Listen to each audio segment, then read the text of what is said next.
화면 공유해 네. 주시고 부탁드리겠습니다. 네, 안녕하세요. 저 KMI 김종덕입니다. 반갑습니다. 화면 잘 보이시나 모르겠습니다. 그렇습니다. 예, 감사합니다. 김 교수님께서 저를 저자로 인정해 주셔가지고 오늘 제가 이런 기회를 잡았습니다. 이 무더운 여름날 제목은 굉장히 시원합니다. 내용까지 시원해야 될 텐데 걱정이 없습니다. 오늘 제가 시간을 이렇게 귀한 시간에 또 우리 각 분야에서 일가견을 가지신 이 대선배님들 앞에서 제가 경험했던 아주 얇지만 가벼운 주제일 수도 있고 또 무거운 주제일 수도 있습니다. 같이 논의하고 시간을 좀 보내게 돼서 너무너무 영광이고 많은 지도 편달 또 앞으로 저희가 이 분야에 대해서 연구도 하고 정책을 세울 때 도움이 될 수 있는 말씀을 좀 주시기를 희망하면서 시작을 하도록 하겠습니다. 오늘 제가 말씀드릴 내용은 한 5가지 정도로 나눠지는데요. 우선은 북극에 대해서 잠깐 설명을 드리고 그다음 제가 쓴 졸전입니다만 북극 이야기 얼음 빼고라는 책자의 내용 중에 한 반 정도를 좀 간단하게 소개를 드리고 그다음 제가 한 10년 정도 북극에 대한 고민을 해오면서 느꼈던 우리가 북극을 어떻게 봐야 할 것인가 이 부분을 조금 정리를 해봤습니다. 그리고 오늘 많은 분들이 좀 관심이 있을 것 같은데 북극 항로의 미래에 대해서도 제가 조금은 정리를 해보려고 노력을 했습니다. 그리고 마지막으로 제가 생각하고 있는 우리가 앞으로 가야 할 길과 또 우리가 준비해야 될 내용에 대해서 간략히 말씀을 드리도록 하겠습니다. 북극의 역사를 한번 보겠습니다. 북극은 사실은 오랫동안 신화의 공간이었습니다. 이 북극이라는 단어의 악틱이죠, 영어로. 이게 그리스어는 아르크티코스라는 말인데요. 이 뜻은 큰 곰의 땅이다 이런 뜻입니다. 재밌죠? 악틱, 그러니까 남극은 엔탁틱이라고 그러죠. 그러니까 악틱의 반대라는 뜻입니다. 그러니까 생기기는 북극 먼저 사람들이 인지를 했던 것 같습니다. 근데 이 큰 곰의 땅이라고 불리는 이 지역이 곰하고 굉장히 인연이 깊습니다. 아시지만 우리 그리스 신화에 보면 큰 곰자리와 작은 곰자리가 만들어지는 그런 이야기가 있습니다. 이 제우스의 딸인 아르테미스, 이게 순결의 여신이라고 알려져 있습니다. 이 아르테미스의 님프, 아르테미스를 따라다니는 님프 중에 하나인 칼리스토라는 님프가 있었는데 이분이 제우스하고 어떻게 돼서 애를 놓게 됩니다. 그래서 아르테미스가 그 순결의 여신임에도 불구하고 자기 님프가 이런 상황이 발생이 돼서 굉장히 분노를 해서 이 칼리토스를 곰으로 만들어 버립니다. 그리고 칼리토스의 아들인 아르카스는 자라서 사냥꾼이 됩니다. 근데 어느 날 이 아르카스가 숲을 헤매다가 곰을 발견하게 됩니다. 이 곰은 자기 어머니가 변한 곰이었습니다. 근데 그건 본인은 모르죠. 그래서 이 곰은 자기 아들을 알아보고 좋아서 이렇게 반기는데 아들은 화살을 겨누게 됩니다. 이 모습을 제우스가 보고 그 상황을 말리게 됩니다. 그래서 너네들은 빨리 여기서 떠나서 하늘나라에 가서 별이 되어라 해서 엄마는 큰 곰자리, 아들은 작은 곰자리가 되게 됩니다. 아시지만 북극성은 우리 작은 곰자리 중에서 제일 빛나는 별이죠. 우리 항행의 예로부터 항행의 기준점이 되는 그런 북극성입니다. 근데 이게 또 한 번의 반전이 있습니다. 이 제우스의 와이프 헤라 아시죠? 질투의 여신이죠. 이 질투의 여신이 작은 곰자리와 큰 곰자리가 절대 만나지 못하도록 수면 밑으로 그 별자리가 내려가지 않도록 만들어 버렸답니다. 그래서 작은 곰자리와 큰 곰자리는 절대로 수면 밑으로 사라지지 않는 그런 별자리가 되었다고 합니다. 이렇게 북극에는 이 곰과 관련되는 이런 이야기들이 상당히 많습니다. 러시아는 이미 뭐 우리가 곰이 상징인 나라죠. 우리나라도 선조가 곰의 신화와 엮여져 있습니다. 그런 신화의 세계를 한참 거친 다음에 우리 서구에서 나오는 기록 중에 가장 먼저 나오는 기록이 카르타고의 히밀코라는 항해사가 지브롤터 해협을 빠져나가서 아이슬란드 근처까지 갔던 그런 기록이 구전되고 있습니다. 기록은 아니고 구전이 되고 있습니다. 이게 처음 알려져 있는 BC 500년경에 있었던 이야기로 전해지고 있습니다. 그 후에 사실은 바이킹은 노르웨이, 덴마크를 벗어나서 아이슬란드를 거쳐서 985년에 그린란드에 에릭 더 레드라는 분이 그린란드를 도착하게 됩니다. 이분도 참 재밌는 분입니다. 노르웨이 사람인데 무슨 살인사건과 연루돼서 쫓겨났죠. 그래서 아이슬란드 왔다가 그린란드로 가게 됩니다. 이분은 그린란드를 왔다 가서 눈밖에 없는 땅을 이름을 그린란드로 붙이는데 일종의 사기를 친 겁니다. 그렇게 해서 그린란드로 자기 사람들을 끌고 가서 거주를 하게 됩니다. 근데 이분의 아들이 또 대단한 분입니다. 레이프 에릭슨이라는 사람인데 이 사람은 천년경에 아메리카 대륙을 발견했다고 알려져 있습니다. 근데 사실은 인정받지는 못하고 있죠. 이게 기록이 없기 때문에. 그래서 1492년 콜럼버스가 아메리카 대륙을 처음 발견한 것으로 지금 되어 있습니다만 북구에 있는 사람들은 그렇게 믿고 있지 않는 것 같습니다. 그 이후에 또 날씨가 추워지면서 그린란드에서 다시 사람들이 사라지게 됩니다. 그러다가 이제 대항해 시대가 열리게 되죠. 대항해 시대가 열렸는데 문제는 이 영국이 스페인하고 포르투갈에 밀려가지고 제대로 된 항로를 개척하기가 어려워지는 상황을 맞이하게 됩니다. 그래서 1745년에 영국의 해군성은 북극 항로를 개척하는 사람한테 그 당시 20만 파운드인가 하는 어마어마한 돈을 걸어서 현상금을 거는 거죠. 이 북극 항로 개척에 나서게 됩니다. 그렇지만 이런 노력들은 전기선이 개발되기 전까지는 전부 다 좌절되게 됩니다. 대부분 비극적인 결말로 북극 항로의 역사를 장식하게 됩니다. 그러다가 1879년에 스웨덴 사람이 첫 번째로 요도라는 배를 타고 북동 항로를 통과하게 됩니다. 그리고 1906년에는 아문센이 북서 항로를 지나가게 됩니다. 처음으로. 그리고 1909년에는 피어리가 북극점을 정복하게 됩니다. 그래서 얼음으로 덮여있던 이 땅이 이제 개척과 탐험의 시대로 전환이 됐습니다. 근데 1909년 이후에 뭐 큰 전쟁이 두 번 있었죠.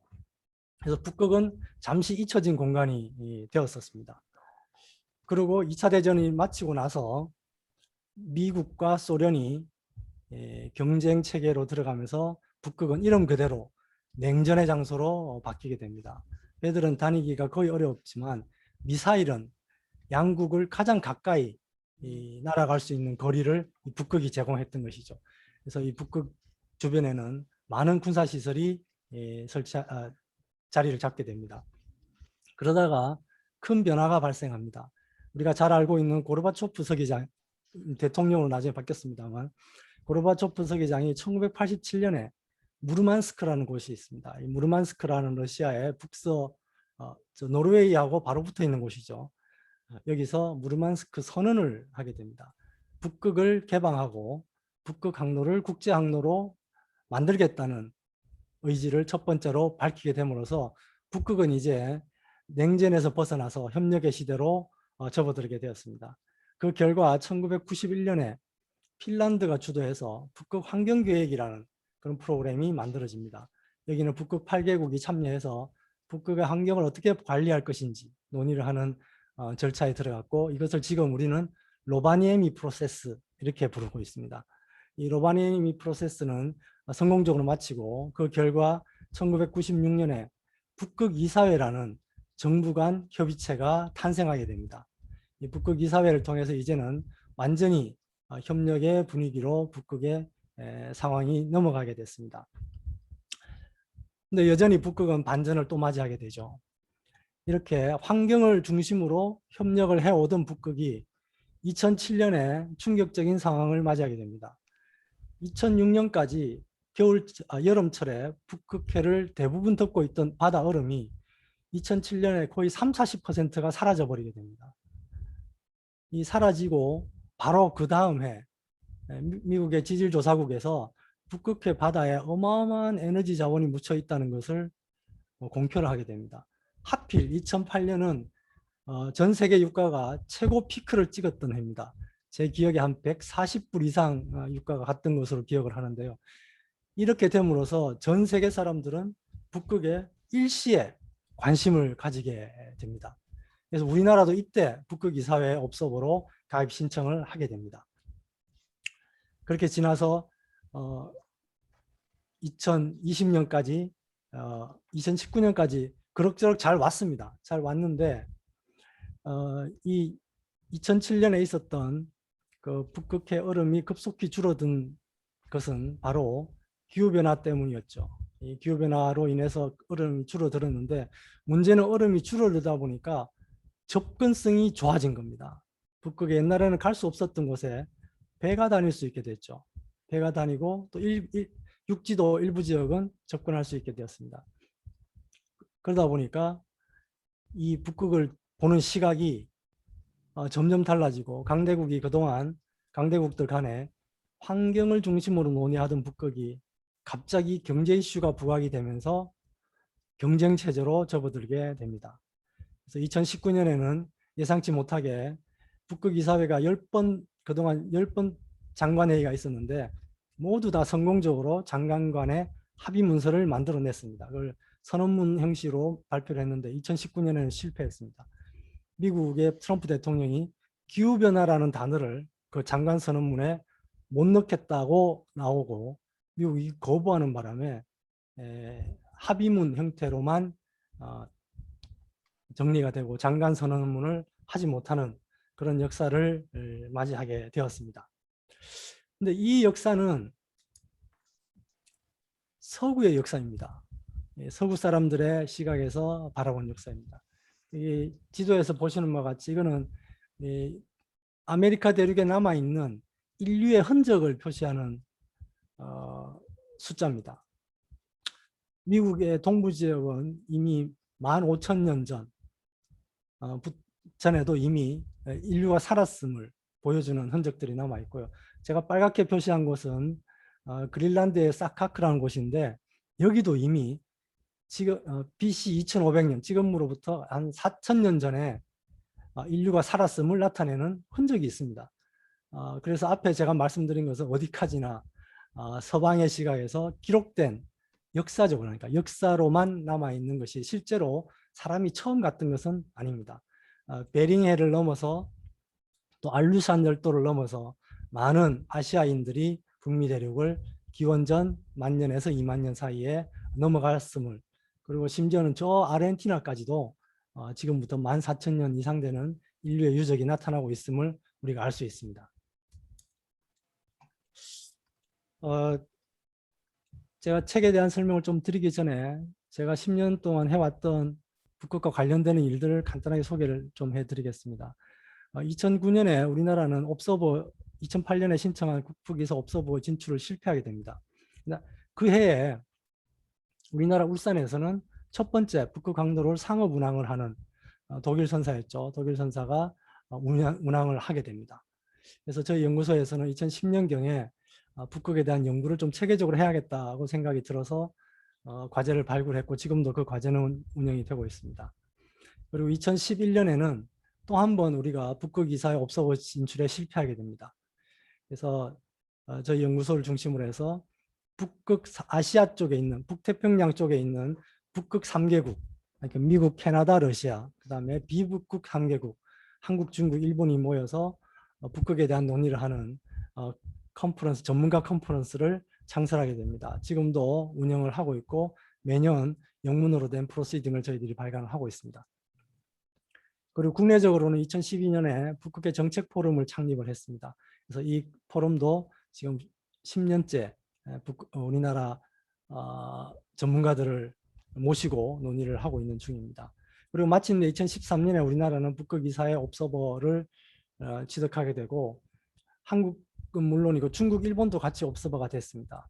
그래서 저희 한국에서 제안을 해서 한중일 간의 연구기관 간의 북극 연구를 공유하고 논의하는 커뮤니티를 만들자는 제안이 있었고 2013년에 그것이 창설이 됐습니다. 그래서 지금까지 운영이 되고 있습니다. 여러 가지 한국, 일본, 중국 간의 어려움이 있었지만 저희들은 아직도 계속 이 포맷을 유지하고 있습니다. 그리고 2013년에는 옵서버 가입과 동시에 우리나라 처음으로 범부처 북극정책 기본계획을 수립을 하게 됩니다. 물론 법정계획은 아닙니다만 8개 부처가 추진하고 있는 북극 관련되는 정책을 전부 다 한 곳에 집대성해서 우리 기본계획으로 국무회의를 통과시켰습니다. 그리고 2013년에 옵서버에 가입이 됐기 때문에 이제 북극 이사회 활동을 보다 적극적으로 하기 위해서 북극 이사회 전담 전문가 네트워크를 국내에 구축을 했습니다. 한 40분 정도 되는 학계와 또 업계 되시는 분들을 저희들이 모시고 필요한 경우 북극에 대한 논의가 이루어지는 북극 이사회에 참여하실 수 있도록 지원을 해드리고 있습니다. 그리고 2015년에는 북극에 대한 공부를 우리 기성세대뿐만 아니라 차세대가 해야겠다고 저희들이 판단을 해서 한국의 북극 아카데미를 처음으로 개설하게 됩니다. 이건 옵서버 국가 중에서는 처음 있는 일이었고요. 이때까지 200명이 넘는 학생들이 배출이 됐습니다. 이 중에는 북극 국가로 돌아가서 국회의원이 되신 분도 계십니다. 그리고 2016년에는 흩어져 있는 북극 논의를 좀 집결해서 집중도를 높이자는 취지에서 북극 협력 주간을 개최하기 시작했습니다. 지금도 운영을 하고 있고요. 일주일 동안 북극과 관련된 모든 세미나와 학술 대회를 모아서 그 장소에만 오시면 북극에 대한 모든 이야기를 들을 수 있는 그런 틀을 2016년에 마련한 바가 있습니다. 그리고 2018년에는 북극활동진흥기본계획이라는 앞서 말씀드린 북극정책 기본계획을 5년이 지났기 때문에 다시 재수립을 했고요. 올해 4월 달에는 마침내 극지활동진흥법이 제정이 됐습니다. 그래서 앞으로 극지와 관련된, 특히 북극과 관련된 여러 가지 활동이 법적인 기반을 가지고 운영될 수 있도록 그렇게 하는 틀이 만들어졌고, 얼마 전에 우리 제2세빙선 에타가 통과가 돼서 이제 우리는 두 번째 세빙연구선을 갖기 위한 그런 준비에 들어갈 수 있게 되었습니다. 이 그림이 제가 쓴 책입니다. 얼음 빼고라는 말이 조금 거슬리게 들리실 수도 있습니다. 근데 이거는 얼음이 중요하지 않다는 말씀이 아니라 얼음 이외에도 북극에는 많은 이야기가 있음을 좀 반어적적으로 표현을 한 그런 걸로 이해해 주시면 될 것 같습니다. 여기 있는 그림은 제가 그동안 다녔던 북극 지역을 표시하고 있습니다. 한 20개 도시 정도를 제가 다녔고요. 스발바르, 그린란드, 그 다음에 페백이라는 러시아 끝단에 있는 도시 뭐 이렇게 좀 다녔습니다. 뒤에서 좀 자세하게 말씀을 좀 드리도록 하겠습니다. 첫 번째 이야기는 저희들도 예상치 못한 이야기를 제가 알게 되었습니다. 이 책의 저자는 얀 웰츠리라는 체코 사람입니다. 이 사람은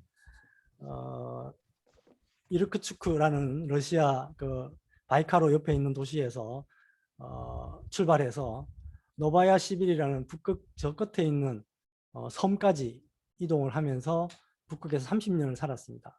그래서 그 에스키모의 족장까지 했고 북극의 비스마르크라고 알려질 정도로 상술이 뛰어나서 거대한 부를 축적했던 분으로 알려져 있습니다. 이분이 1894년에 이르쿠츠크에서 포니라는 말 한마디를 데리고 북극을 가기 시작합니다. 여러분 상상을 한번 해보십시오. 지금처럼 비행기나 철도나, 지금도 거기는 철도도 없고 도로도 없습니다. 거기 거의 꽁꽁 얼어 있는 강가를 지나고 습지를 지나고 어마어마한 모기떼와 야생동물을 만나면서 그 길을 지났던 것이죠. 이분이 정착한 노바야 시빌이라는 곳은 사하공화국에 있는 저 북극 끝에 있는 섬입니다. 이 사하공화국은 야쿠티아라고도 합니다. 야쿠트 사람들의 나라라는 뜻이죠. 여기는 옛날에 전설이 있습니다. 이 세계에서 제일 추운 곳이죠. 추운 곳으로 알려져 있습니다. 우리가 알고 있는 오미야콘 이런 도시가 여기 속해 있고요. 이 신들이 많은 보물을 들고 북극 상공을 날아가다가 이 야쿠츠크 위에서 너무 추워가지고 손이 얼어서 보물을 다 떨어뜨렸답니다. 그래서 야쿠츠크에는 어마어마한 귀금속, 히토류를 매장을 하고 있습니다. 특히 다이아몬드는 전 세계 매장량의 약 25%를 이 지역이 가지고 있다고 알려져 있습니다. 러시아 생산량의 90%를 담당하고 있습니다. 근데 재밌는 것이 이쪽에 있는 원주민 중에 에벤크족이라고 있습니다. 이 에벤키족이라는 분들이 계시는데 제법 많습니다. 인구수는 많은데 제가 한번 이쪽 있는 분을 초대를 해서 이야기를 듣다 보니까 이분이 놀라운 이야기를 하시더라고요. 한국과 자기들은 같이 나라를 건국했었다 이런 이야기를 합니다. 그래서 이게 무슨 이야기인지 좀 이렇게 들어봤더니 발해라는 우리 국가가 있었지 않습니까? 우리 역사에. 이 발해는 지배층은 고구려 유민이었지만 나머지 피지배층의 많은 사람들은 그 주변에 있던 많은 민족들이 같이 공동으로 만든 나라였습니다. 거기 에벤크족이 참여를 했다고 되어 있습니다.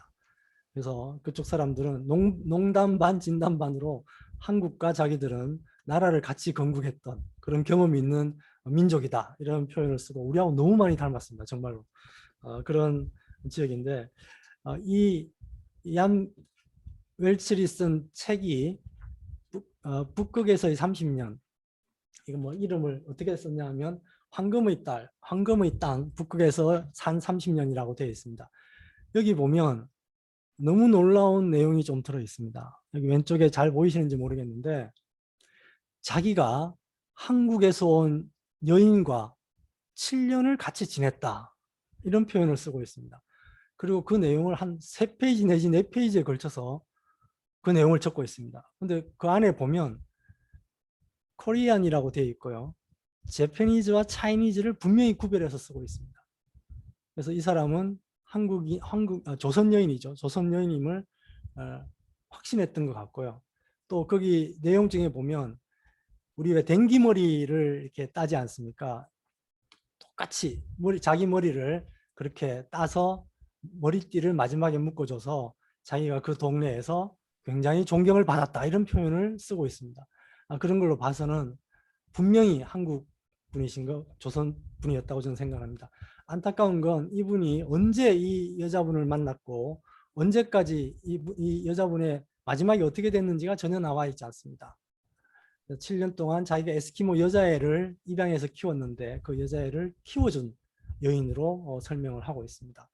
그래서 굉장히 청결했고 위에 사람을 잘 모시고 아기를 아주 잘 키운 그런 여인으로 기록을 하고 있습니다.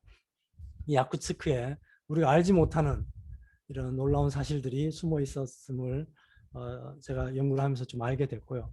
안타까운 것은 이 노바야 11이라는 곳은 이제 군사 지역으로 지정이 되어 있고 보호구역으로 되어 있어서 지금은 민간인이 들어갈 수가 없습니다. 제가 야쿠츠크를 갔을 때 한번 가보려고 노력을 했는데 접근이 불가능하다는 답신을 받은 적이 있습니다. 두 번째 이야기는 미국의 땅끝이라고 알려진 곳입니다. 저 미국의 제일 위에 알래스카 북단에 보면 옛날 이름은 베로우라고 되어 있습니다. 근데 지금은 원주민들이 이름을 바꿨습니다. 우트키아비크, 흰 올빼미 사냥터라는 뜻입니다. 우리 과거에 우리 뭐 늑대와의 춤을 보면 이름을 그렇게 짓죠. 인디안들이 뭐 주먹 쥐고 일어서 뭐 이렇게. 그래서 그런 거와 똑같이 원주민들은 자연에서 또 자기의 생활에서 그 도시 이름을 지었던 것 같습니다. 그래서 이곳은 북극에서 가장 오래된 고래 사냥터입니다. 그래서 왼쪽 그림 하단에 보면 고래 시즌이 봄에 이제 끝나면 이렇게 그 브랑케토스라고 합니다. 이렇게 물범의 가죽으로 만든 이 담요 같은 걸 만들어서 이 고래 사냥에 참여했던 또 고래 사냥을 리드했던 그런 분들을 행가래를 쳐줌으로써 그분들에 대한 존경, 그리고 새롭게 고래 사냥에 참가한 젊은 친구들한테 용기를 북돋아주는 그런 의식을 갖기도 합니다. 오른쪽은 고래를 잡아서 해체한 고래 해체장입니다. 이 뼈가 고래뼈입니다. 그날 제가 회의를 마치고 밖에 나왔더니 오로라가 고래뼈 위에 올라와 있더라고요. 그래서 엄청나게 추웠습니다. 영하 37도 정도 되는데 사진을 찍느라고 손이 꽁꽁 얼었습니다.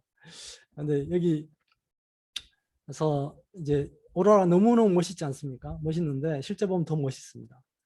근데 제가 그래서 원주민 분들께 너네들 오로라 어떻게 생각하냐고 물어봤습니다. 이 사람들은 우리가 생각하는 만큼 그렇게 아름답게 오로라를 보고 있지는 않더라고요. 생각을 한번 해보면 어느 날 북극에 갔는데 하늘에서 갑자기 새파란 불빛이 비치면 그걸 환호하겠습니까? 아니면 굉장히 두려움에 뜰까요? 제 생각에 두려움에 떨었을 가능성이 훨씬 크다고 생각을 합니다. 자연의 무서움을 느꼈겠죠. 근데 이 사람들은 시간이 지나면서 이 오로라에 뜻을 부여하기 시작했습니다. 이 북극 지역은 환경이 굉장히 춥기 때문에 수명이 굉장히 짧습니다. 그래서 가족들이 일찍 돌아가시죠. 40대 되지도 못하고 돌아가신 분도 굉장히 많고요. 그래서 일찍 아기를 놓고 이렇게 합니다. 근데 또 고래나 사슴을 잡아 먹어야 되죠. 다른 건 식물이 없으니까. 그래서 그런 죄책감들, 가족을 일찍 잃은 죄책감, 또 동물들을 죽여서 자기가 살고 있다는 죄책감, 이런 것들이 오로라에 투영이 돼서 그런 영혼들이 또 돌아다니는 거라고 이해를 하고 있습니다. 물론 모든 지역이 다 그렇지는 않습니다.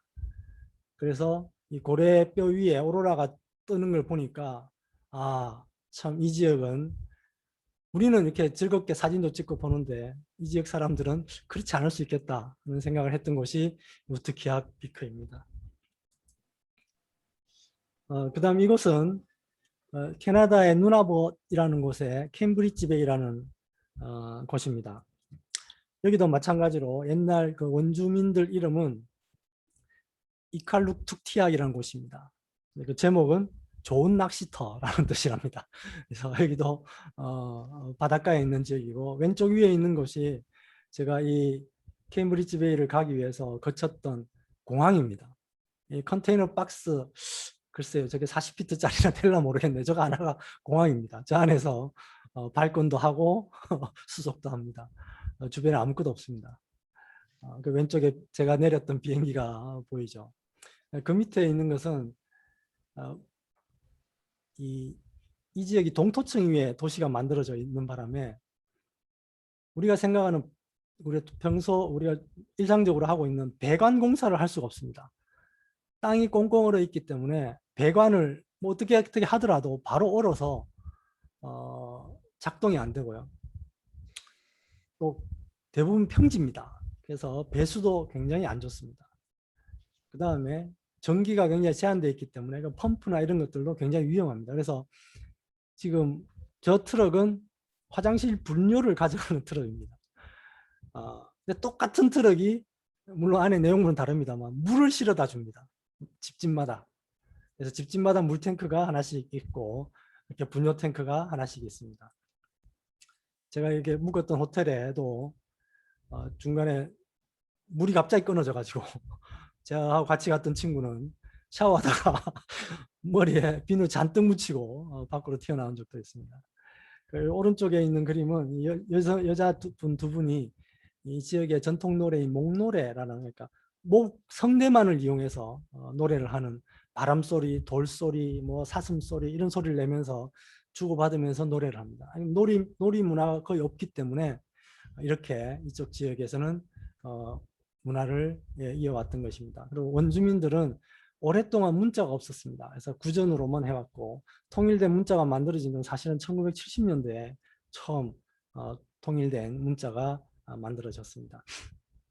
이 노래를 하는 이 홀에서 제가 벽을 보니까 저런 초상화가 그려져 있더라고요. 그래서 이게 뭐냐 그랬더니 자기들 선조들의 얼굴이랍니다. 근데 너무나 적나라하게 선조들의 얼굴을 그려놨어요. 이쪽에 있는 분들이 뭐 여러 가지 이유로 장애도 좀 많으신 것 같고요. 또 수명을 아까 말씀드린 것처럼 오래 누리지 못하신 분도 많습니다. 그럼에도 불구하고 그대로의 모습을 그려놨습니다. 손으로 그린 거거든요. 사진이 아니고. 그래서 제가 물어봤죠. 조금 예쁘게 그릴 수도 있는데 왜 이렇게 그렸냐 그랬더니 저렇게 그려야 내가 저분의 자식이고 저분이 나의 선조임을 늘 인식하게 된다. 이런 답을 하더라고요. 그래서 놀라운 생각을 하고 있구나. 우리 같이 포토샵을 하거나 이러지 않는 것 같습니다. 그래서 조금 감명이 있었습니다. 북극이 물론 좀 어렵고 고립된 지역이긴 하지만 우리 현대 문명에도 많은 영향을 줬습니다. 사실은 오늘 제가 소개해드릴 건 한 3개 정도 되는데요. 왼쪽 위에 있는 것은 우리가 알고 있는 후드 셰타죠. 북극에서 만들어진 겁니다. 아기를 저기 넣고 아기를 길렀습니다. 그 밑에 있는 거 선글라스입니다. 북극에 설맹이 발생이 될 수 있기 때문에 저렇게 빛이 들어오는 것을 굉장히 좁게 만들어서 눈에 이렇게 안경을 쓰고 있어야 북극곰이라든지 이렇게 맹수들로부터 공격당하는 것을 미리 알 수 있다. 이렇게 말들을 합니다. 그리고 오른쪽의 것은 카약입니다. 이 카약은 동물의 뼈 내지는 떠내려온 부목을 이렇게 엮어서 배를 만들었고요. 이 배 밖에 이거 외부는 표범의 물범의 가죽으로 만듭니다. 물론 뭐 다른 재료가 없기 때문에 그렇게 했겠지만 여기에도 많은 국리가 들어가 있습니다. 물범은 자연생물이기 때문에 이 가죽으로 배를 만들면 배가 노를 지어서 접근을 하더라도 소음이 발생이 되지 않는답니다. 그래서 고래라든지 다른 동물들이 도망가지 않도록 조심조심 접근할 수 있는 것이 바로 이 카약이었습니다. 지금은 뭐 올림픽 정식 종목으로 돼가지고 전 세계인들이 즐기지만 이런 많은 발명품들이 북극에서부터 시작이 되었습니다. 제가 바이카로를 한번 갔었는데요. 바이카로는 북극권에 있지는 않습니다. 근데 북극권에 아주 큰 영향을 준 곳입니다. 세계에서 가장 오래된 호수고요. 가장 깊은 호수입니다. 수심이 무려 1600m입니다. 그리고 역사가 3000만 년이 넘었습니다. 그래서 이 바이카로 밑에 퇴적되어 있는 물질들은 지구의 나이테입니다. 그래서 이 지역의 과학 연구도 지금 많이 이루어지고 있는 상태고요. 근데 이 바이카로 주변에 갔더니 진달래꽃이 만발해 있었습니다. 그래서 제가 아주 먼 곳이긴 하지만 그리고 그런 설들로 있죠. 우리나라 선조들이 이 바이카로에서 출발해서 한반도에 왔었다. 이런 말도 있습니다. 그런 생각이 퍼뜩 들 정도로 진달래가 지천에 깔려 있었고요. 그 지역에 사는 브레트 사람들은 너무너무 우리하고 닮았습니다. 여기서 재밌는 에피소드가 한번 있었습니다. 이 바이카로는 이 지역 사람들한테는 굉장히 신성한 공간입니다. 그래서 제가 컨퍼런스를 갔었는데 사실은 마지막 날 현지 투어가 있었습니다. 근데 제가 하루 전날 출국을 해야 돼서 이 바이카로를 못 보게 됐는데 그 안드레이 노모예프라는 브라트 대학교 부총장이 계십니다. 저하고 나이가 같았습니다. 이분이 자기가 그 전날 이 바이카로를 한번 데려가겠다고 이야기를 했습니다. 새벽에 굉장히 이른 시간에 차를 가져와서 갔습니다. 근데 이거 가다 보니까 우리나라 성황당 같이 생긴 곳이 있었어요. 그래서 거기 내리더니 저보고 절을 하라 그러더라고요. 그래서 왜 절을 하냐 그랬더니 바이카로에 처음 오는 사람은 반드시 여기서 인사를 하고 들어가야 된다. 안 그러면 화를 당한다. 이렇게 이야기를 했습니다. 그래서 저는 뭐 늘 익숙한 그런 의식이었기 때문에 뭐 부담 없이 하고 지나갔는데 한 2시간쯤 가다 보니까 교통사고가 났습니다. 길에. 우리 차가 난 건 아니고 우리 앞차가 조금 전에 교통사고 난 것 같아요. 한 2분 정도가 돌아가신 것 같았어요. 그러더니 이 안드레이 노모예프 부총장이 저한테 하는 말이 만약에 우리가 거기서 성황당에서 죄를 안 지냈으면 당신이 저 길바닥에 누워 있을 수 있다. 이런 표현을 쓰더라고요. 여기 샤머니즘이 굉장히 발달한 곳입니다. 샤머니라 하면 하늘과 인간을 이어주는 가교 역할을 하는 사람들이거든요. 이 전통이 우리도 똑같이 가지고 있죠. 삼신이라는 전통을 가지고 있듯이. 그래서 이런 걸 보면서 이 사람은 나노학자입니다. 물리학자입니다. 이 어마어마한 최첨단을 달리는 이 연구를 하는 분이 머릿속에는 그런 전통이 가득 차 있었다는 것도 저에게는 굉장한 충격이었습니다. 우리 총균세라는 책에 보면 인류가 발달한 것 중에 발달하게 된 이유 중에 가장 중요한 이유라고 하나로 드는 것이 가축이라고 이야기를 합니다. 중동은 양, 아시아는 돼지와 소 이렇게 되는 거죠. 그렇게 이를 통해서 사람들이 영양분을 충분히 공급받고 또 가축으로 기르면서 안정된 생명이 유지가 됐다 이런 표현을 쓰고 있는데요. 북극에서는 술록이 그 역할을 합니다. 가끔 가보면 비주얼이 정말 끝내주는 요리들도 있습니다. 왼쪽 위에 있는 것은 골수입니다. 골수. 골수를 이렇게 먹습니다. 저도 하나 먹어봤는데 뭐 큰 맛은 없고요. 약간 약간 쫄깃쫄깃하고 쫀득쫀득한 그런 맛이었습니다. 이 술록은 아주 재밌는 특성을 가지고 있는 동물입니다. 아주 추운 곳에 살고 있고 지구상에서 가장 먼 거리를 이동하는 포유류입니다. 육상 포유류입니다. 수천 킬로를 이동을 하죠. 근데 이 술록은 극야와 백야가 있는 곳에서 살고 있습니다. 근데 이게 초식 동물이다 보니까 항상 맹수의 공격에 노출이 돼 있죠. 그래서 이 술록은 진화를 하게 됩니다. 눈동자 색깔이 바뀝니다. 그래서 깜깜한 겨울밤에도 잘 볼 수 있게, 우리 고양이 눈을 밤에 보면 이렇게 번쩍거리지 않습니까? 이렇게 눈동자 색깔이 여름에는 노란색이었다가 겨울에는 이 사진에서 보는 것처럼 보라색 내지는 푸른색으로 바뀌어서 자기 곁에 오는 동물들을 관찰하고 먹이를 찾을 수 있게 이렇게 발전한 이 자체 선글라스를 끼고 있는 동물입니다. 이 북극에 또 하나 재미있는 동물이 개입니다. 뭐 그린란드에 많이 있죠. 그린란드 쓸매개는 아주 유명합니다. 근데 이 쓸매개가 남극도 정복을 했던 개입니다. 그린란드의 쓸매개는 재미있는 일화가 있습니다. 이 남극점을 향한 전쟁이 1911년 시작이 됐습니다. 노르웨이와 영국의 뭐 전쟁이라 표현은 좀 그렇고요. 경쟁이 시작됐습니다. 그래서 아문센이라는 노르웨이 최고의 탐험가가 프라모를 타고 로스해라는 곳에 도착을 했습니다. 오른쪽 빨간색으로 보이는 것이 아문센이 남극점까지 간 루트고요. 왼쪽에 초록색은 스코트라는 분이 영국의 스코트라는 분이 테라노바라는 배를 타고 로스에 도착해서 거의 동시에 출발하게 됩니다. 아문센은 10월 20일 날 출발했고 1911년에 스코트는 11월 1일 한 열흘 정도 차이로 출발했는데 사실은 스코트는 그 전에 영국 탐험대가 한번 갔던 길을 갔기 때문에 이 10일 차이는 극복이 될 수도 있었습니다. 그런데 결과는 아문센은 남극점을 그해 1911년 12월 14일 날 도달하게 됩니다. 그리고 스코트는 그거보다 한 달 정도 늦은 1월 17일 날 두 번째로 도착을 하게 되고 아문센은 무사히 다시 베이스 캠프로 돌아왔지만 스코트는 돌아오는 중에 그 탐험대 전원과 함께 사망을 하게 됩니다.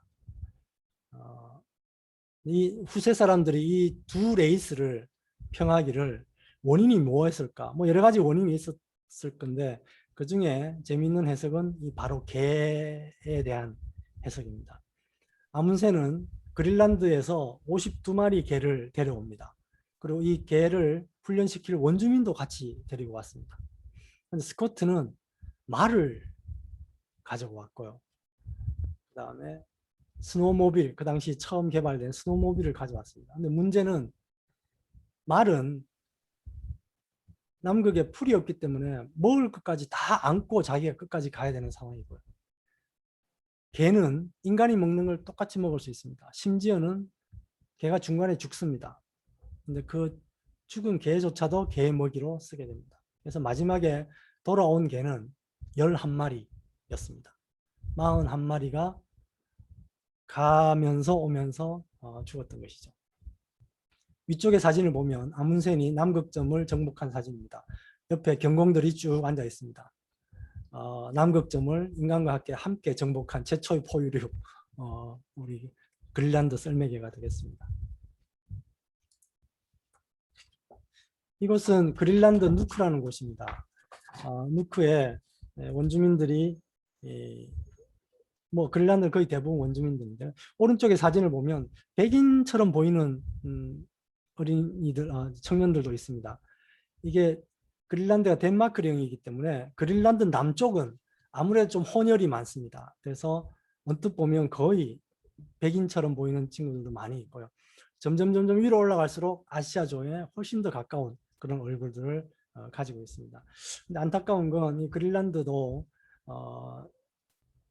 지금은 자치국처럼 움직이고 있습니다만 1950년대에 덴마크의 식민지화 정책 때문에 굉장히 고통을 받은 나라 중에 하나입니다. 덴마크는 그린란드 사람들을 덴마크화 시키겠다는 생각을 가지고 이 그린란드 어린이들을 덴마크로 데려가서 입양을 시킵니다. 근데 이 입양이 다 대부분 실패를 하게 되고 과원으로 아기들은 다 보내지게 되죠. 그래서 거기서 비참한 삶을 마치게 된 그런 아주 슬픈 역사들을 가지고 있습니다. 그래서 또 이 북극 지역이 가지고 있는 하나의 문제점이 뭐냐면 밤이 길고 또 낮이 또 계속되는 그런 시즌이 있습니다. 그러다 보니까 이 집 안에서 이렇게 같이 생활하는 시간이 겨울에는 굉장히 길죠. 근데 여기는 또 면세 제도가 많아서 담배나 술이 거의 면세입니다. 그러다 보니까 어릴 때부터 담배와 술에 접하는 사람들이 많습니다. 꼭 그런 이유라고는 할 수 없지만 그린란드의 자살률은 어마어마한 숫자를 보여주고 있습니다. 우리나라도 OECD 국가 중에 사실은 거의 10년 이상 1등을 차지하고 있죠. 아주 불명예스러운 1등입니다. 그 숫자가 10만 명당 한 24분 정도가 스스로 비관적인 결정을 하는 비율입니다. 근데 그 숫자가 그린란드는 무려 84명에 가깝습니다. 우리나라의 4배, 3배 반 이상 됩니다. 물론 인구는 굉장히 적습니다. 한 5, 6만 명 정도 되는데요. 이 조그만 마을에서 한 사람이 그런 비관적인 결정을 하게 되면 그게 또 전염 효과가 있고 특히 젊은 친구들이 자살률이 굉장히 높습니다. 그래서 이 지역이 앞으로 극복해야 될 아주 중요한 것입니다. 이게 뭐 우리하고 무슨 관계가 있느냐 이렇게 생각하실 수 있지만 원주민들의 건설적인 의견이 반영이 되지 않고 북극에서의 의사결정은 거의 불가능합니다. 제가 조금 이따 설명을 좀 드리겠습니다만 그런 차원에서 건강한 원주민 사회는 북극에서의 건강한 협력을 이루는 아주 중요한 요인임을 저는 말씀을 좀 드리고 싶습니다. 시간이 좀 많이 지났는데요. 제가 좀 빨리 보겠습니다.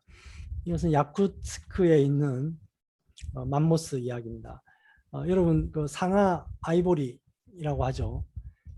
이제 지금은 전 세계적으로 상하 거래가 중지가 됐습니다. 근데 이 상하 거래를 중지를 하다 보니 맘모스의 뿔이 상하를 대신하는 현상을 보이고 있습니다. 이 맘모스 뿔이 아니 사실은 어금니죠. 어금니 비싼 거는 100kg에 5, 6천만 원 정도 합니다. 그래서 이 그다지 특별히 생업이 없는 이 북극 지역에서는 이 맘모스 발굴이 요즘 굉장히 각광을 받는 직업이고 야쿠티아에만 한 500명이 넘는 이거 사냥꾼이라고 합니다. 맘모스 이미 멸종이 됐기 때문에 우리가 생각하는 사냥은 아니고 죽은 사체를 사냥하는 거죠. 왼쪽 위에 있는 그림은 사냥을 하는 그림은 아니고요. 세눀 그리고레프라는 맘모스 메머드죠. 메머드의 대가입니다. 세계적인 대가고 메머드의 고향이라는 거 알려져 있는 땅에 태어나서 평생을 메머드 연구에 바쳤습니다. 아쉽게도 작년에 갑작스럽게 세상을 떠난 친구입니다. 이렇게 찐흙 밑에 들어가서 메머드를 발굴해 냅니다. 굉장히 위험하고요. 이 속에 어떤 류의 균이나 어떤 류의 위험이 있을지 아무도 모릅니다. 그런데도 이와 비슷한 모습으로 메머드 사냥이 이루어지고 있는데 코끼리가 1년에 한 2만 마리 정도 도살을 당한다고 합니다. 글쎄 메머드가 이미 멸종이 됐는데 살아있는 코끼리를 살리는 데 도움이 될지 아니면 오히려 그 수요를 근절시키지 못해서 계속해서 코끼리가 죽게 될지 봐야 될 것 같습니다. 여기는 그린란드인데요. 그린란드의 일루리사시라는 곳입니다. 뭐 짧게 설명을 드리겠습니다. 우리가 알고 있는 그 타이탄이 1912년에 뉴펀들랜드 해안에서 첫 번째 항해에서 침몰했죠. 빙산에 충돌해서. 그 빙산이 바로 이 일루리사렛에서 발생된 빙산이었다고 합니다. 그래서 그 이후에 빙산에 대한 관측 시스템이 전 세계적으로 만들어져 있고 지금도 똑같이 작동을 하고 있습니다. 이곳은 스발바르라는 곳입니다. 여기 지도에 보시면 여기 있는 곳입니다. 이쪽에 스발바르, 당초 이름은 스피츠베르겐이라는 곳이었는데 이 스발바르는 인간이 거주하는 가장 북쪽 마을이 있는 곳입니다. 여기 우리나라의 다산기지도 여기에 위치하고 있습니다. 그리고 여기는 여러 가지 유서 깊은 역사물들이 많이 있죠. 왼쪽 위에 보시는 것은 지구의 종자, 씨앗이죠. 농작물 종자 저장소입니다. 북극에 있는 시드 볼트라는 곳인데 전 세계에 있는 한 100만 종 이상 되는 농사용 종자들이 지구적 위기가 발생했을 때 다시 지구를 살리기 위해서 이게 저장이 되어 있는 곳입니다. 그 밑에 있는 것은 아문센 동상인데, 이 아문센은 아까 저 썰매계에서도 말씀을 드렸지만 남극점을 정복한 최초 인간이면서 북서항로를 처음으로 통과한 또 이관왕이고 비행기로 북극점을 통과한 최초 인물입니다. 삼관왕입니다. 극지 삼관왕으로 어마어마한 업적을 남기신 분인데, 이분은 또 아주 마지막이 정말 대단하신 분이었습니다. 이분하고 같이 북극점을 비행기로 통과한 이탈리아의 노빌레라는 분이 계시는데, 이분하고 1926년에 첫 번째 비행에 성공하고 나서 둘 사이가 안 좋아진 모양입니다. 이제 누가 더 기여를 했느냐 이런 걸 가지고 좀 다툼이 있었던 것 같은데, 그래서 소원해졌습니다. 근데 이 노빌레라는 분이 다시 한번 비행선으로 북극 탐험을 나갔다가 실종이 됩니다. 그러자 이 아문센은 주저하지 않고 바로 자기의 라이벌이자 친구인 노빌레를 찾아서 비행선을 띄웁니다. 근데 아쉽게도 그것이 이 아문센의 마지막 길이었고, 노빌레는 아이러니하게도 다시 살아 돌아왔습니다. 그래서 훨씬 오랫동안 생을 이어가긴 했지만, 이 아문센은 정말 북극의 사나이라고 저는 생각을 하고 있습니다. 가차없이 친구의 목숨을 구하기 위해서 그 위험한 곳을 홀로 떠난 위대한 탐험가입니다. 알래스카 이야기는 아마 많이들 알고 계실 거라서 생략을 하겠습니다. 1967년에 제정 러시아로부터 4조 720만 불이라는 걸 샀는데, 이 땅은 지금 어마어마한 가치를 보여주고 있습니다. 야말반도 이야기입니다. 이 야말은 사베타라는 항만을 중심으로 지금 가스 생산이 이루어지고 있는 곳입니다. 우리 부사장님은 여기 여러 번 다녀오셨고, 저는 한 번을 갔었습니다. 갔는데 어마어마한 시설들이, LNG 처리를 위해서 액화 시설들이 준비가 되어 있고요. 여기서 생산되는 LNG량이 약 1,700만 톤 연간 생산이 되고요. 그 앞에 있는 아틱 LNG2라는 곳은 약 2,000만 톤 생산이 됩니다. 이 거리가 한 60km 정도 되는데, 이 두 개에서 생산되는 LNG량이 거의 3,500만 톤이 넘는 세계에서 가장 많은, 물론 아틱2는 아직 작동이 되지는 않습니다. 2024년부터 생산이 시작되는 걸로 알고 있습니다. 나중에 잠깐 더 설명을 드리겠습니다. 여기는 아르앙겔스크라는 곳입니다. 러시아의 백해라는 곳이 있습니다. 백해라는 곳에 북쪽에 있는 백해죠. 여기서 그 항구인데, 이 이반 4세라는 황제가 1584년에 국제무역을 하기 위해서 만들었는데, 보시다시피 겨울에 꽝꽝 옵니다. 그래서 러시아의 그 부동항을 찾는 첫 번째 고리가 여기 아랑겔스부터 시작됐다고 보시면 됩니다. 그 이후에 1703년에 이제 우리가 잘 알고 있는 상트페테르스부르크가 항만으로 건설되면서 이제 제대로 된 부동항을 가지게 됐습니다만, 이 지역은 스웨덴이라는 엄청난 강자가 발티크를 지배하고 있었고, 그 벗어나면 바로 또 영국이 있는 지역이어서 러시아가 정상적으로 활동을 하기는 어려웠던 그런 지역입니다. 그래서 이 러시아는 북극은 꽁꽁 얼어 있고, 발티크는 강대국과 면하고 있고, 우리 아시아 쪽에서는 러일 전쟁에 패함으로써 부동항 확보에 실패했고, 또 크림 반도에서는 크림 전쟁에서 짐으로써 또 주도권을 잃는 그런 부동항을 찾는 어마어마한 역사의 여정을 겪은 나라입니다. 지금은 오히려 북극이 녹으면서 수많은 항구들이 다닐 수 있는 그런 상황이 돼서 참 역사의 아이러니를 다시 한번 보게 됩니다. 제가 2017년에 러시아 세빙선을 탑승을 했었습니다.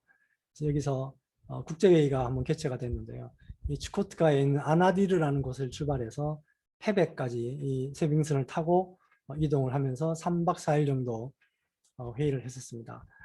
이 배는 원자력 추진선입니다. 이름은 승리 50주년이라는 이름이 붙어 있는데요. 제2차 대전 승리 50주년을 기념해서 만들었는데 60주년이 지나서야 건조된 그런 역사를 가진 배입니다. 배수량이 한 26,000톤 정도 되는 배고요. 원자로 2기가 설치가 되어 있습니다. 171메가와트짜리 원자로 2기가 설치가 돼서 최고 시속 26노트로 달릴 수 있는 그런 배입니다. 이 배는 뭐 우리 북극에서의 상선을 에스코트하는 그런 역할도 하고요. 또 쉬는 때에는 밑에 그림에 보는 것 같이 북극점 관광을 여기 관광객들을 태우고 다니는 역할도 합니다.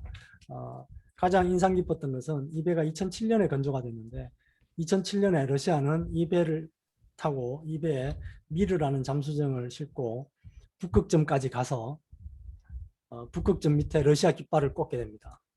그래서 2007년 아까 말씀드린 것처럼 여러 가지 의미가 있는 해인데요. 전 세계에서 어마어마한 반향을 일으킨 그런 역사적인 기록을 가지고 있는 배입니다. 최근에 중국이 빙상 실크로드를 1대1로에 추가함으로써 이 북극이 이 중국의 1대1로 정책의 범위 내에 들어가게 되고 그 재정 투자를 할 수 있는 기반을 만들었습니다. 그래서 여러 가지 항만 또 가스 개발 사업에 중국은 아주 적극적으로 투자를 하기 시작했고 러시아는 북극해가 좀 녹기 시작하면서 군사활동을 급격히 강화시키고 있습니다.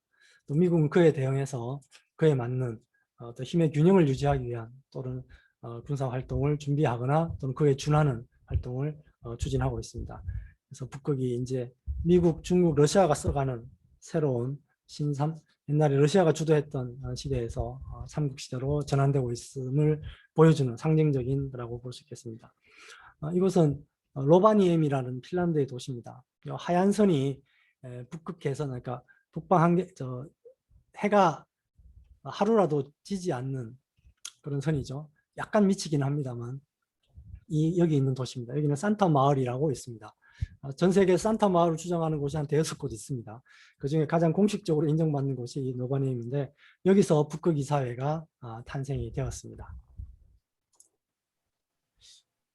이제 제가 쓴 책의 마지막 부분입니다. 제가 2018년에 블라디보스톡에 북극 이사회 회의를 간 적이 있습니다. 갔는데 이제 저희들은 옵서버이기 때문에 앞에 자리에 앉지를 못합니다. 그래서 뒤에 이제 앉아 있는데 하루는 회의를 마치고 아주 동양인처럼 생긴 친구가 제 자리에 와서 한 가지 뭘 물어봤습니다. 영어로 LEE JUNG SUSOO 이렇게 썼습니다. 그래서 이걸 어떻게 읽냐고 저한테 묻더라고요. 그래서 이정수라고 읽는다 이렇게 이야기를 했습니다. 자기는 이때까지 이중수인 줄 알았답니다. 그래서 그게 무슨 말이냐고 했더니 이게 자기 이름이라고 그러더라고요. 근데 당신 스웨덴에 있잖아. 왜 이게 무슨 말이야 했더니 자기가 스웨덴으로 입양이 되었다고 저한테 이야기를 했습니다. 그래서 내가 너무너무 미안해서 그 다음날 시간을 좀 내달라 그래서 러시아에 있는 블라디보스톡에 있는 신안촌 옛날에 한국 사람들이 살았던 마을인데 지금 없어졌습니다. 그곳을 제가 데려가서 한국에 관한 역사 이야기를 좀 들려줬습니다. 그리고 거기 이제 우리 최재형 의사님의 이제 흔적도 블라디보스톡에 남아 있거든요. 그랬더니 이 친구가 그 관람을 마치고 나오면서 절대 잊지 않겠다라는 것을 영어로 이렇게 썼습니다. 제가 그 쓰는 문구를 보고 약간 감동했었고요. 그날이 하필이면 10월 3일 개천절이었습니다. 그래서 이 친구가 그 이후에도 저하고 자주 연락을 합니다. 저한테 뭐 브라더라고 이야기를 하지만 이때 이야기를 꼭 합니다. 아주 늠름한 한국인 아니지만 한국의 피를 가진 그런 친구라고 생각이 듭니다. 자, 그럼 제가 북극에 대해서 다니면서 경험했던 내용은 이걸로써 말씀을 드리고요. 제가 생각하고 있는 북극의 상황을 조금 설명을 드려보겠습니다. 북극은 굉장히 복잡합니다. 우리가 생각하는 것처럼 그렇게 단순하지 않습니다. 보시는 바와 같이 이들 국가들은 러시아를 제외하고는 우리보다 훨씬 더 잘 사는 나라고요. 복지 국가들입니다. 그리고 오랫동안 북극을 연구한 아주 뭐 빵빵한 국가들이죠. 이 국가들이 서로의 이익을 가지고 북극에는 얽혀져 있습니다. 물론 러시아가 가장 많은 해역과 면적을 가지고는 있습니다만 미국과 캐나다도 그에 못지않고 그린란드를 중심으로 한 노르딕 국가들도 굉장히 북극에 대한 관심을 가지고 있습니다. 그래서 나라마다 자기 국익에 맞는 그런 국가 전략을, 북극 전략을 세우고 있고요. 한중일을 비롯한 옵서버 국가들도 여러 가지 방식으로 이 북극 문제에 관여를 하고 있습니다. 말씀드린 북극 이사회가 이런 국제적인 정치, 북극 정치를 좀 엿볼 수 있는 그런 계기입니다. 물론 이것은 환경에 대한 이야기를 주로 하는 곳이긴 하지만 그 환경의 배후에는 각국의 이익들이 이렇게 숨어져 있습니다. 8개 회원국이 있고요. 옵서버는 13개 옵서버 국가를 포함해서 총 38개 옵서버 국가 기구 조직이 있습니다. 또 재미있는 것은 상시 참여 단체라는 것입니다. 이것은 원주민 단체입니다. 이 북극 이사회에서 이 원주민 단체 6개를 논의의 장에 끌어들인 것은 다른 어떤 국제기구나 또는 국제협의체에서 볼 수 없는 그런 독특한 구조를 가지고 있습니다. 물론 의사결정권이나 뭐라 그럴까 이렇게 공식적인 활동을 할 수 있는 권한은 이 원주민단체에 주어져 있지는 않습니다만 북극 이사회에서 조건 없는 제한 없는 논의를 할 수 있게 되어 있습니다. 원주민들은 그런 권리를 가지고 있습니다. 그러다 보니까 원주민들이 동의하지 않으면 그 아젠다는 끝이 나지 않습니다. 그래서 실질적으로 의사결정권을 가지고 있다 이렇게 이해하셔도 좋습니다. 그래서 이 원주민들은 국가와도 좀 다른 의견을 가지고 있고요. 또 어떤 기업이나 또는 다른 사회조직과도 좀 상이한 의견을 가지고 있음을 알 수 있습니다. 그리고 모든 북극 이사회 활동에 의무적으로 원주민들은 참여하도록 그렇게 되어 있습니다. 이 과정에서 국가를 비롯한 여러 가지 지역의 토착민들 의견까지 북극의 정치에는 관여되어 있음을 알 수 있습니다. 좀 전에 말씀드린 것처럼 미국, 중국, 러시아가 새로운 삼국 시대를 끌고 가고 있다 그러는데 사실은 북극에서의 대척점은 미국과 러시아입니다. 중국이 물론 최근에 많은 활동들을 하고 있습니다만 중국은 북극해의 한평의 땅도 한평의 바다도 갖고 있지 않습니다. 그래서 그의 관여들은 굉장히 한계가 있고요. 또 거리가 만만치 않기 때문에 어떤 응급 상황에 대한 대응도 미국이나 러시아에 비해서는 떨어지게 되어 있습니다. 그래서 러시아와 미국이 주로 갈등의 척을 가지고 있습니다만 그러다 보니까 중국과 러시아가 또 급속히 북극을 매개로 가까워지는 그런 현상을 또 보이고 있습니다. 그래서 앞으로 이들 세 개 국가가 각국의 이익 그리고 안보를 이슈로 북극에서 상당한 갈등이 예상이 됩니다. 모르겠습니다. 이 바이든 정부에서는 가급적 그런 갈등을 피하려는 일단 자세는 가지고 있는 것 같습니다. 그리고 다자간 기구를 통해서 다양한 북극의 이해를 이렇게 해결해 나가려는 그런 의지를 가지고 있습니다만 기본적으로 안보 문제라든지 또 항로 문제는 서로 양보하기 어려운 그런 면을 가지고 있습니다. 북극에 대한 이야기를 하면서 기후를 하지 않을 수 없습니다. 처음에 우리 말씀하신 것 중에 우리나라의 여름 또 우리나라의 겨울이 북극의 영향을 굉장히 많이 받습니다. 중위도 지역까지 이제 북극의 영향을 받게 되는데 그 이유는 북극이 따뜻해지면서 북극권을 둘러싸고 이렇게 커튼처럼 북극의 찬바람이 남쪽으로 내려오지 못하게 막는 제트 기류를 북극이 가지고 있는데 이게 따뜻해지면서 약해집니다. 약해지면서 북극의 찬 기운이 오히려 남쪽으로 더 뻗어 내려오는 그런 상황을 발생이 돼서 캐나다, 미국은 이번에 텍사스 같은 경우는 굉장히 따뜻한 지역임에도 불구하고 겨울에 영하 20도 이상 떨어져서 뭐 자동차, 반도체 관련된 기업들이 올스톱되는 그런 상황을 맞이하기도 했습니다. 우리도 매년 발생되지는 않지만 이런 북극의 기후 변화로 인해서 우리나라의 기상 자체가 영향을 받는 것은 물론이고 우리나라가 가지고 있는 이 국제적인 기업 활동 또 민간 활동에 큰 영향을 줄 수 있기 때문에 이 기후 문제는 아주 심각하게 우리가 봐야 되는 상황이라고 생각이 듭니다. 이 얼음이 녹고 있다는 말씀 많이 들었을 겁니다. 면적은 한 50% 정도 줄어들었습니다. 근데 문제는 이 얼음의 부피입니다. 얼음의 부피는 거의 3분의 1로 줄어들었습니다. 그래서 얼음이 얇아졌다는 것이죠. 면적은 유지하고 있으되 어느 정도 유지하고 있으되 그래서 북극은 이제 거의 어떤 연구에 따르면 2030년, 어떤 연구는 2050년 북극의 얼음은 바다 위에 떠 있는 얼음은 없어질 것이라는 전망을 하고 있습니다. 바다뿐만 아닙니다. 육상에서의 이 융해는 굉장히 심각하게 진행이 되고 있습니다. 제일 많은 얼음 빙상을 가지고 있는 그린란드, 남극 다음으로 많이 가지고 있죠. 그린란드 빙상이 다 녹으면 전 세계 해수면이 7m 정도 올라간다고 합니다. 근데 이 그린란드가 빙상이 녹는 속도가 만만치 않습니다.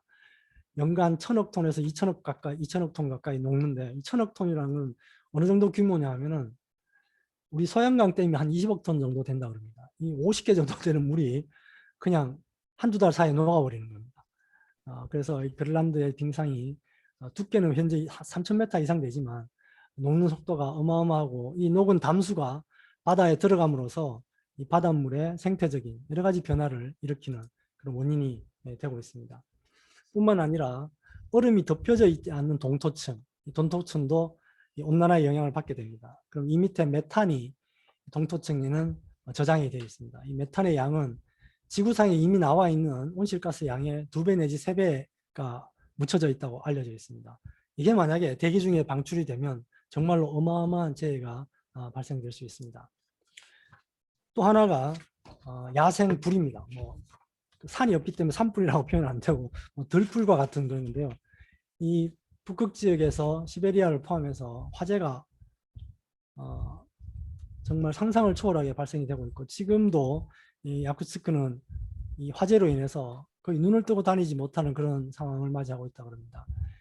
조사에 의하면 지난해 직간접적인 피해지기 26만 제곱킬로미터라고 합니다. 우리나라 남북한 합쳐서 20만 제곱킬로미터 정도죠.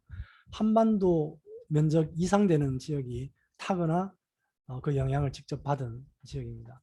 또 이유가 여러 가지가 있습니다만 그 중에 하나의 지표를 볼 수 있는 게 이제 번개입니다. 번개가 지난 10년간 한 7, 8배 정도 늘어났다는 것이 관측이 되고 있습니다. 점점 북극의 기상과 기후 상태가 불안정해지고 있음을 보여주는 것입니다. 동물 이야기는 생략하도록 하겠습니다. 이런 정치와 기후, 또 우리가 봐야 될 부분이 또 경제적인 부분이 아닐 수 없습니다. 에너지 자원, 막대한 에너지가 묻혀 있고요. 우리 야말에서 보시다시피 그 개발 사업은 착착 진행이 되고 있습니다. 이 야말 LNG하고 악틱 LNG 두 개를 비교한 표입니다. 오른쪽에 그림에 보시면 이 두 곳뿐만 아니라 악틱 LNG 1, 악틱 LNG 3, 또 OB LNG까지 이미 노바텍에서는 개발 계획을 세우고 있는 중이고요. 그 외에 라이센스가 10개가 넘습니다. 그래서 이 지역은 세계 최대 가스 생산 지역으로 부상하기가 얼마 남지 않았다 이렇게 생각이 들고 이 지역에서 가스를 운반하는 방법은 유일하게 선박밖에 없습니다. 파이프라인을 만들려고 노력을 하고 있습니다만 워낙 많은 돈이 들고 시간이 많이 걸리기 때문에 지금은 선박으로밖에 할 수가 없고 아시다시피 야말 LNG는 우리 대우조선해양에서 15척을 공급해서 지금 전 세계적으로 가스를 공급을 하고 있는 상황입니다.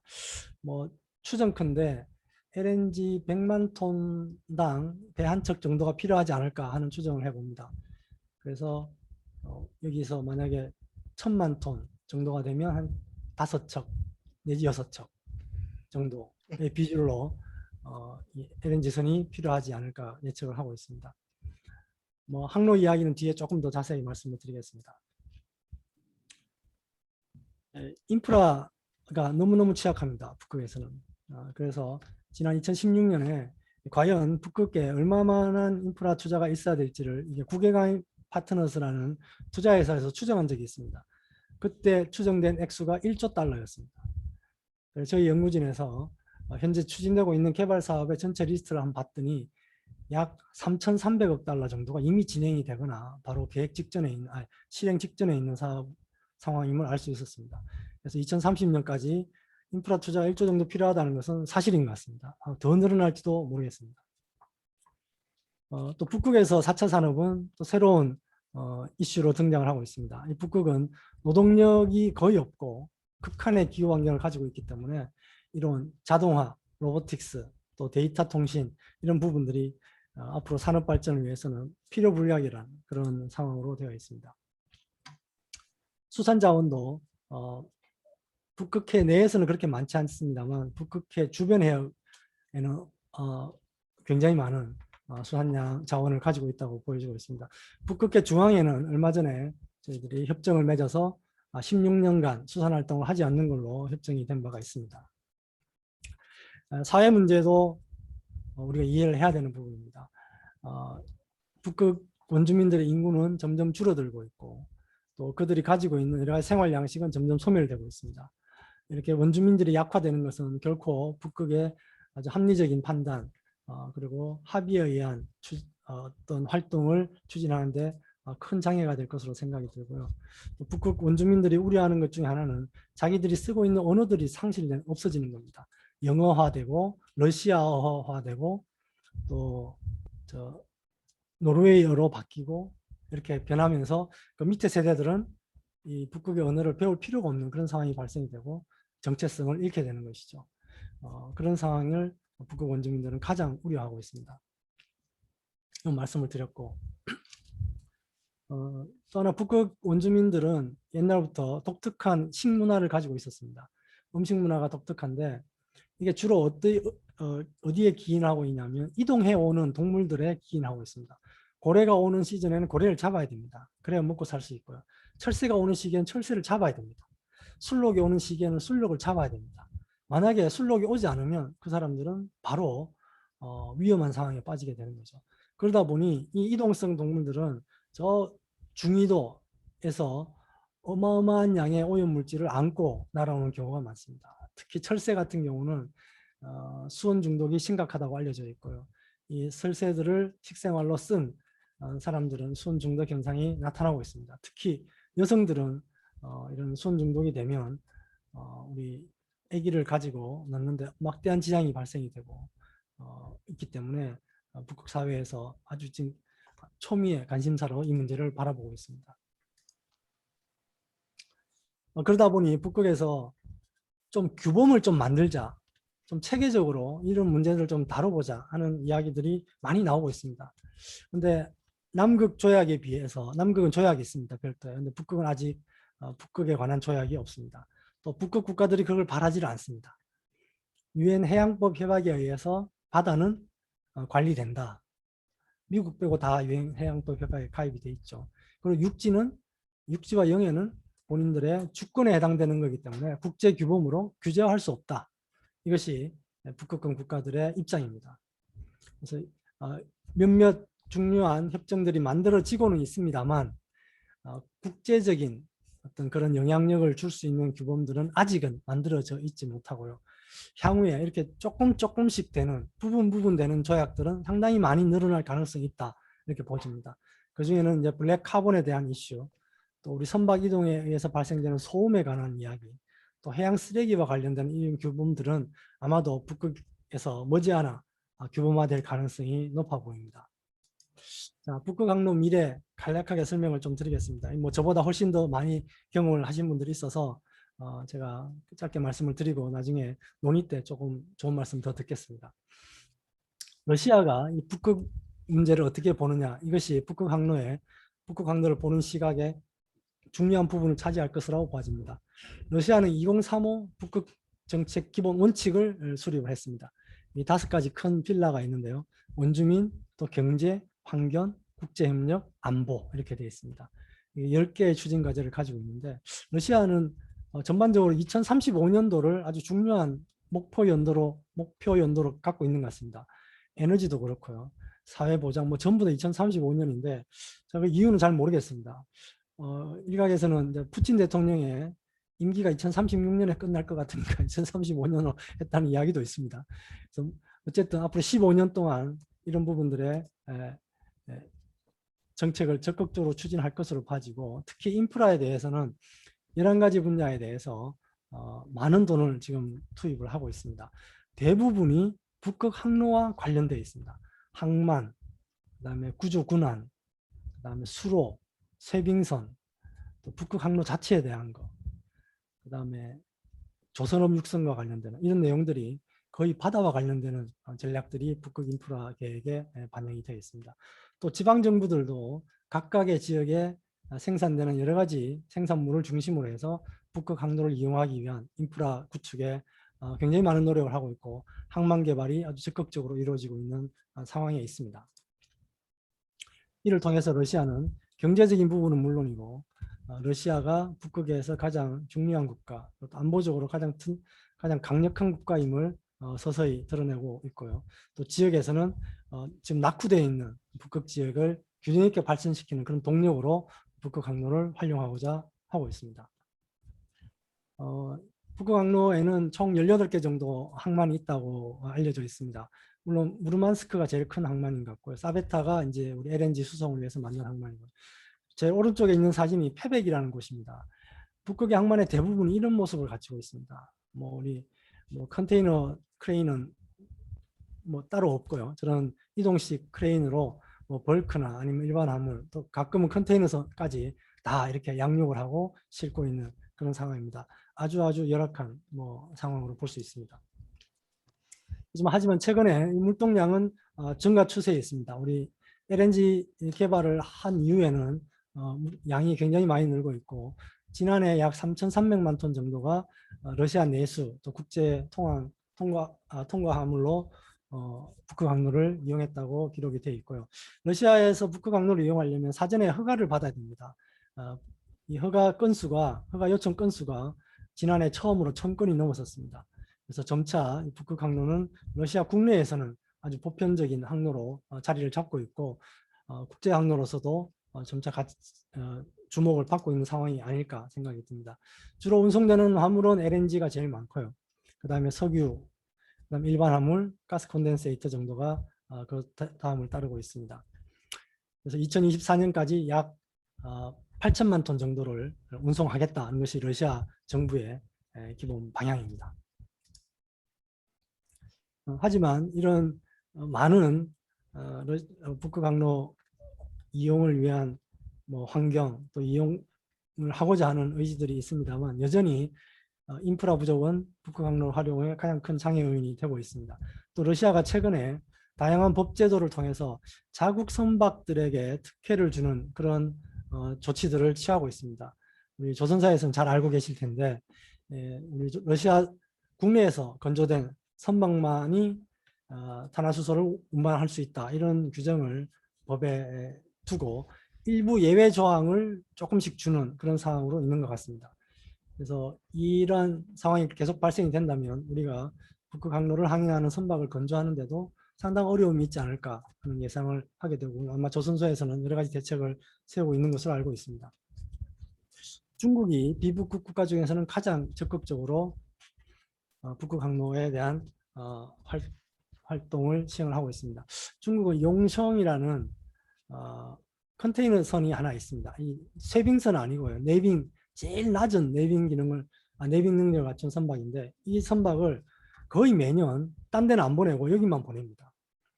그래서 9번 내지 10항차 정도로 북극에 다니면서 조금씩 물건을 운반하고 있습니다. 사실은 북극 항로에서 1년간 운반되는 컨테이너 양은 14,500 TEU 정도 되는 걸로 알려져 있습니다. 그러니까 아직은 전혀 마켓이 형성이 되어 있지 않은 것이죠. 그럼에도 불구하고 이 코스코는 북극 항로에 한 3개 내지 4개 항만에 계속해서 이 용성호를 이용 한 1,200 TEU 정도의 선적이 가능한 배라고 알려져 있습니다. 이 배를 운항을 시키고 있습니다.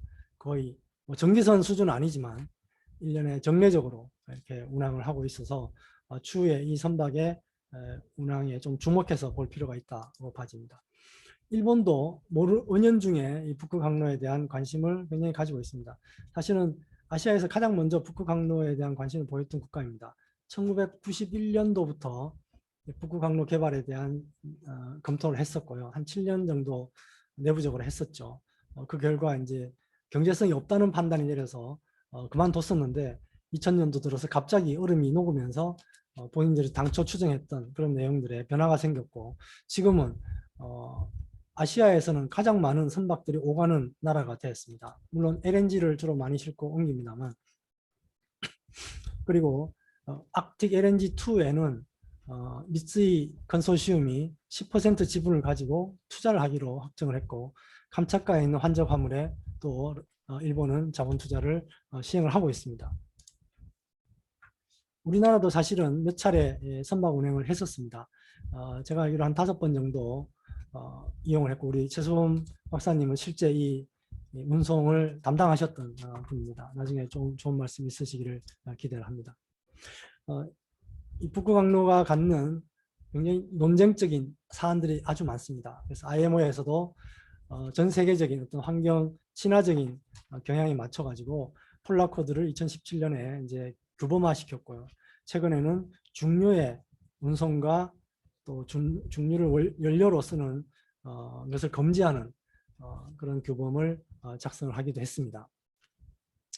폴라코드에 대해서는 뭐 따로 설명을 드리지 않겠습니다.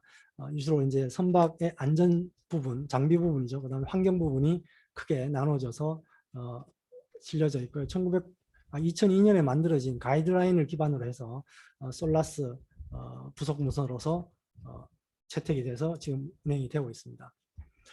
중류에 대해서 아까 말씀을 잠깐 드렸는데 2024년부터 중류 운반을 금지하도록은 했는데 이게 또 면책 조항들이 조금 있습니다. 그래서 환경단체들이나 다른 이 반대하는 국가들로부터는 무의미한 조약이 아니냐, 무의미한 기준이 아니냐는 비난을 받기도 합니다.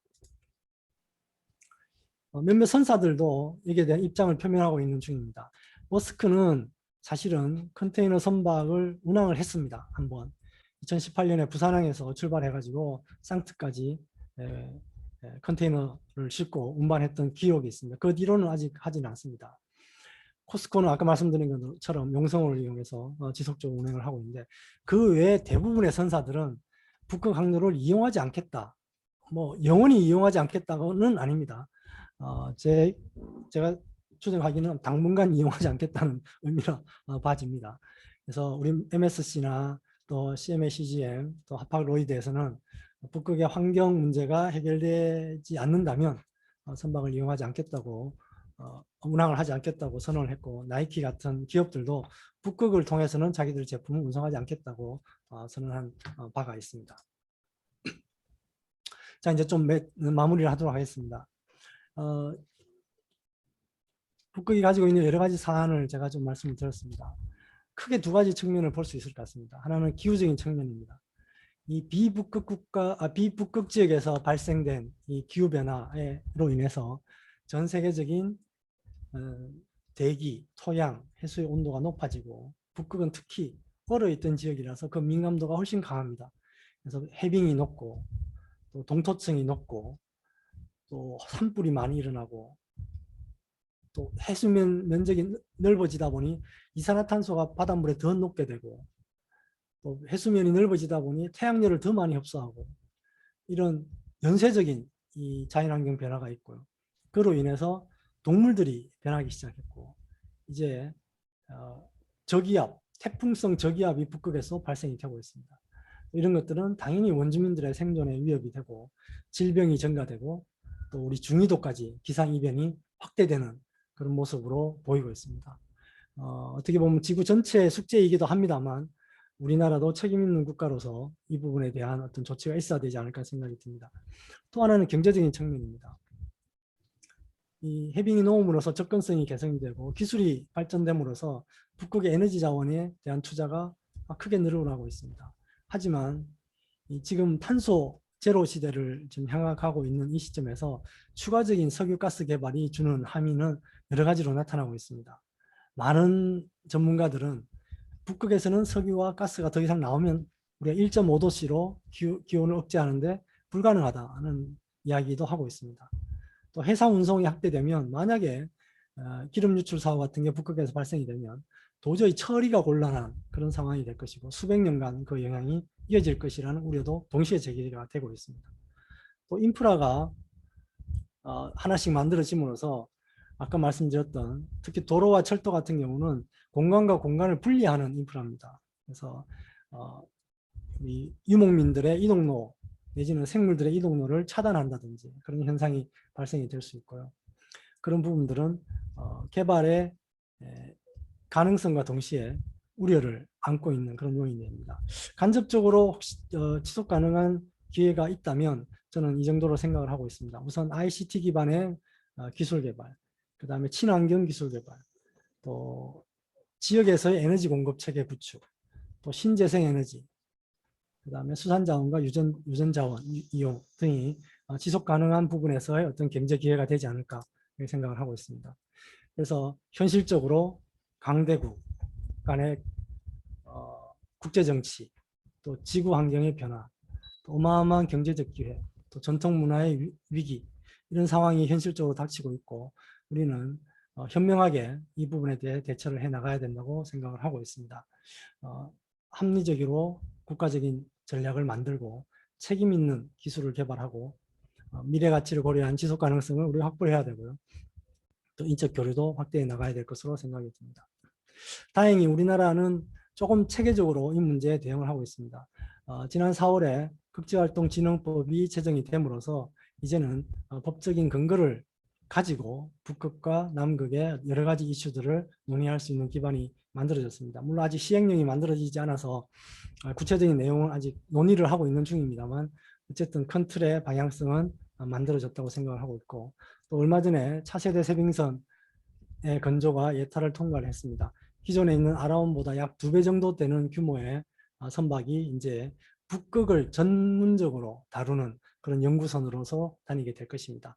그래서 북극해의 변화를 우리가 현장에서 바로바로 긴 시간 관측을 하고 그 데이터를 우리의 데이터를 가지는 그런 기능을 하게 될 것이고 남극은 아라온이 주로 활동을 함으로써 또 남극의 과학 연구는 세계적으로 진행이 될 것으로 생각이 듭니다. 그래서 앞으로 우리나라가 해야 될 큰 방향, 기술 역량을 강화하고 과학을 선도적으로 지원하고 국제적으로 협력과 책임 있는 자세를 가지는 것이 북극의 지속 가능한 발전 그리고 우리의 장기적인 이익을 위한 가장 근간이 되지 않을까 하는 생각을 합니다. 제가 발표가 조금 길었습니다. 좀 이해하시는 도움이 되었기를 바랍니다. 감사합니다. 예, 부원장님 대단히 감사합니다.